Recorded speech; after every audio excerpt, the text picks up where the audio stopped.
Адам баласына берилген жакшылык нерселер бар.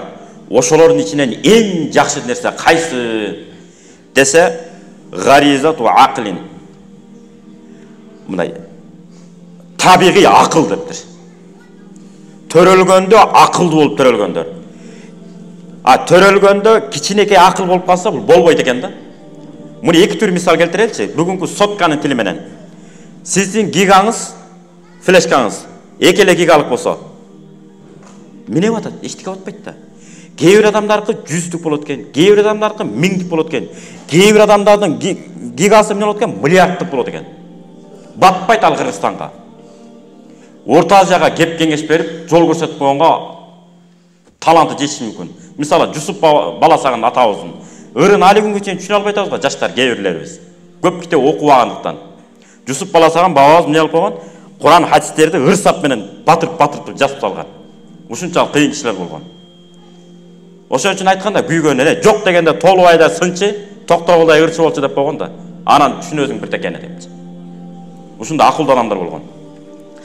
Эми экинчи дагы бир мисал. 200 грамм идиш болсо кээ бириники. Тынч океана суссаңыз деле ошо 200 граммды сузуп аласыз. Агып аткан арыктагы суудан суссаңыз деле баягы эле 200 грамм суу эмне болот? Батат, башка суу атпайт.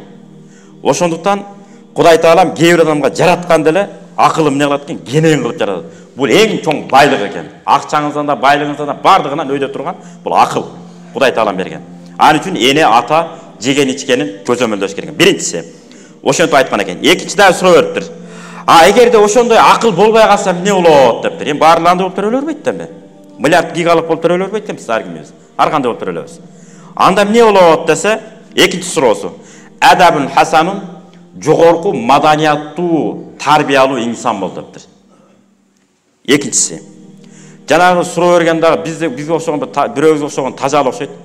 Дагы үчүнчү суроо берет экен. Эгерде жогорку маданияттуу инсан болбой калса, анда эмне кылыш керек? Десе, ахун салихун ясташируху. Мыкты инсан бол, сенден адамдар баш айланып калганда кеңеш сурай турган. Ошого кеңеш бере турганга жара дептир да, бирөөгө кеңеш бергенге. Жок дегенде.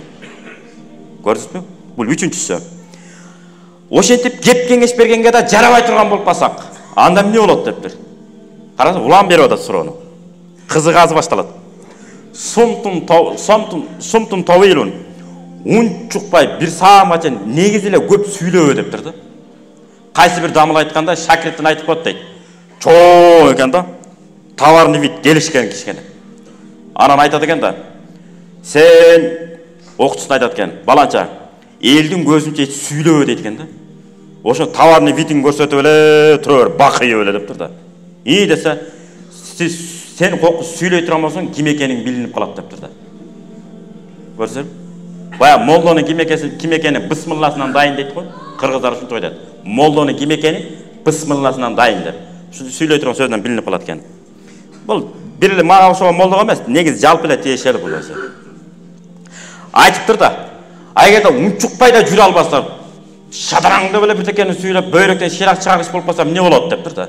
Мындай айтканда. Десе, маутун ажынын срочно өлүп калган жакшы дептир да.